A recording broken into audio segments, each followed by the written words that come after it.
ಓಂ ಶಾಂತಿ. ಇವತ್ತೆಲ್ಲರೂ ನಾವೊಂದು ಕಥೆಯನ್ನು ಕೇಳೋಣ. ಒಂದೂರಲ್ಲಿ ಒಂದು ಅಜ್ಜಿ. ಆ ಒಂದು ಅಜ್ಜಿ ಬಹಳ ಬಡತನದಲ್ಲಿರುತ್ತೆ. ಆದರೆ ಯಾವಾಗ ಪರಮಾತ್ಮನನ್ನ ಪೂಜೆಯನ್ನು ಮಾಡುವಂಥ ಸಮಯದಲ್ಲಿ ಅಜ್ಜಿಗೆ ಅನಿಸುತ್ತೆ, ಹೇ ಭಗವಂತ, ನಾನು ನಿನಗೆ ಅನೇಕ ಒಂದು ವೈಭವದ ಒಂದು ಪ್ರಸಾದವಂತೂ ನಾನು ಮಾಡ್ಸೋಕ್ಕಾಗಲ್ಲ, ಆದರೆ ಈಗ ನನ್ನ ಹತ್ರ ಕೇವಲ ಒಂದು ಹಣ್ಣು ಮಾತ್ರ ಇದೆ ಅಂತ ಅಜ್ಜಿ ಏನು ಮಾಡುತ್ತೆ, ಅದನ್ನು ಪರಮಾತ್ಮನ ಮುಂದೆ ತಗೊಂಡೋಗಿ ಪ್ರೀತಿ ಭಾವನೆಯಿಂದ ಇಡುತ್ತೆ. ಆಗ ಕೆಲವರೆಲ್ಲ ಏನು ಮಾಡ್ತಾರೆ ಅಂದರೆ ಬಹಳ ಅನೇಕ ವೆರೈಟಿ ಆದಂತಹ ಒಂದು ಪ್ರಸಾದವನ್ನು ಮಾಡ್ಕೊಂಡು ಬಂದಿರ್ತಾರೆ. ಆದರೆ ಅಜ್ಜಿ ಬಹಳ ಒಂದು ವೈಭವದಿಂದ ಅಂದರೆ ಭಾವನೆ ತುಂಬಿ ಆ ಹಣ್ಣನ್ನು ತಗೊಂಡೋಗಿ ಪರಮಾತ್ಮನ ಮುಂದೆ ಇಟ್ಟಾಗ ಪರಮಾತ್ಮ ಹಣ್ಣನ್ನು ಫಸ್ಟು ಅದನ್ನು ಸ್ವೀಕಾರ ಮಾಡ್ತಾರೆ. ಅಂದಾಗ ಹಾಗೇನೆ ಏನಾಗುತ್ತೆ, ಅದೇ ಥರ ನಡ್ಕೊಂಡು ಬರುತ್ತೆ. ದಿನ ಕಳೀತಾ ಅಜ್ಜಿಯ ಭಾವನೆ ಅಥವಾ ಒಂದು ಭಕ್ತಿ ಇನ್ನೂ ಜಾಸ್ತಿ ಆಗುತ್ತೆ. ಏಕೆಂದರೆ ಹೇಳಲಾಗುತ್ತಲ್ವ, ಪರಮಾತ್ಮನನ್ನು ನಾವು ಆಡಂಬರದಿಂದ ಅಲ್ಲ, ಭಕ್ತಿಯ ಭಾವನೆಯಿಂದ ಬಂಧಿತನನ್ನಾಗಿ ಮಾಡಲಾಗತ್ತೆ ಅಂತ ಹೇಳಲಾಗುತ್ತೆ. ಅದೇ ಒಂದು ಪೌರಾಣಿಕದಲ್ಲಿ ನಡ್ಕೊಂಬಂದಿರುವಂಥ ಕಥೆ ಏನಪ್ಪ ಅಂದರೆ ಭಾಗವತ.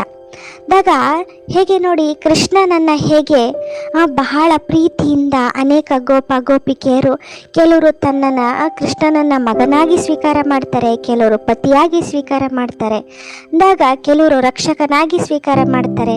ಹಾಗೇನೆ ಈಗ ಕಲಿಯುಗದ ಅಂತ್ಯ ಅಂದಾಗ ಈ ಒಂದು ಕಲಿಯುಗದ ಅಂತ್ಯದಲ್ಲಿ ಪರಮಾತ್ಮ ನಮಗೋಸ್ಕರ ಬಂದಿದ್ದಾರೆ. ಪರಮಾತ್ಮ ಏನು ಹೇಳ್ತಾರೆ, ಮಕ್ಕಳೇ, ನೀವು ನನ್ನನ್ನು ಸರ್ವ ಸಂಬಂಧದ ರೂಪದಲ್ಲಿ ಸ್ವೀಕಾರವನ್ನು ಮಾಡಿ ಅಂತ.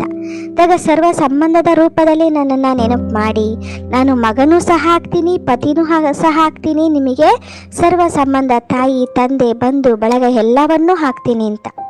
ಹಾಗೆ ನಾವು ಪರಮಾತ್ಮನ ಮುಂದೆ ನಿಂತ್ಕೊಂಡು ಹೇಳ್ತೀವಿ, ತ್ವಮೇವ ಮಾತಸ್ಯ ಪಿತಾ ತ್ವಮೇವ ಬಂಧಸ್ಯ ಸಖ ಅಂತ. ಈಗ ಅದನ್ನು ನಾವು ಅನುಭವ ಮಾಡುವಂತಹ ಒಂದು ಸಮಯ ಆಗಿದೆ.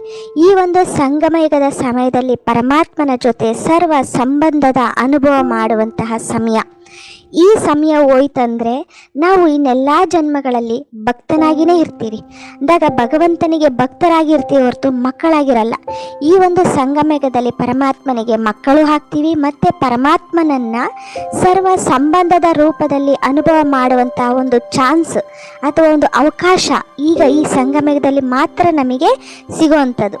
ಅದಕ್ಕೋಸ್ಕರ ಎಲ್ಲ ಜನ್ಮಗಳಲ್ಲಿ ನಾವೇನು ಮಾಡ್ತೀವಿ, ಪರಮಾತ್ಮನಿಗೆ ಆ ಒಂದು ಮೂರ್ತಿಯ ಮುಂದೆ ತಗೊಂಡೋಗಿ ಪ್ರಸಾದವನ್ನು ಇಡ್ತೀವಿ. ಆದರೆ ಇಲ್ಲಿ ಈ ಒಂದು ಸಂಗಮಯುಗದಲ್ಲಿ ನಾವು ಪರಮಾತ್ಮನಿಗೆ ಡೈರೆಕ್ಟ್ ಆ ಒಂದು ಪ್ರಸಾದವನ್ನು ಸ್ವೀಕಾರ ಮಾಡಿಸುವಂತಹ ಅಥವಾ ಅನೇಕರಿಗೆ ಪರಮಾತ್ಮನ ಹೆಸರಿನಿಂದ ಡೈರೆಕ್ಟ್ ನಾವು ಒಂದು ಪ್ರಸಾದವನ್ನು ಮಾಡಿಸುವಂತಹ ಒಂದು ಚಾನ್ಸ್ ಅಥವಾ ಅವಕಾಶ ಈಗ ಮಾತ್ರ ನಮಗೆ ಸಿಗುವಂಥದ್ದು.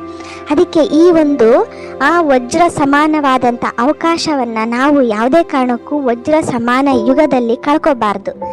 ಈ ಒಂದು ಅವಕಾಶವನ್ನು ನಾವು ಇವತ್ತು ಬಿಟ್ಟರೆ ನಾಳೆ ಯಾವುದೇ ಕಾರಣಕ್ಕೂ ಸಿಗಲ್ಲ. ಅದಕ್ಕೆ ಬಾಬಾ ಹೇಳ್ತಾರೆ, ಮಕ್ಕಳೇ, ಈಗಿಲ್ಲ ಅಂದರೆ ಇನ್ಯಾವತ್ತೂ ಸಹ ಇಲ್ಲ. ಅದಕ್ಕೋಸ್ಕರ ನಾವೆಲ್ಲರೂ ಸಹ ಬಾಬನ ಸೇವೆಯನ್ನು ಯಾವುದೇ ರೂಪದಲ್ಲಿ ಆಗಿರ್ಬೋದು, ಈ ಅವಕಾಶವನ್ನು ನಾವು ಕಳ್ಕೋಬಾರ್ದು. ಫಸ್ಟ್ ಬಾಬಾ ಹೇಳ್ತಾರಲ್ಲ, ಓಟೇಸು ಅರ್ಜುನ ಅಂತ, ಎಲ್ಲದರಲ್ಲೂ ಸಹ ನಾವು ಮುಂದೆ ಇರಬೇಕು. ಇವತ್ತಿನ ಕತೆ ಇಷ್ಟ ಆದಲ್ಲಿ ಲೈಕ್ ಮಾಡಿ ಮತ್ತು ಶೇರ್ ಮಾಡೋದನ್ನು ಮರಿಬೇಡಿ. ಓಂ ಶಾಂತಿ.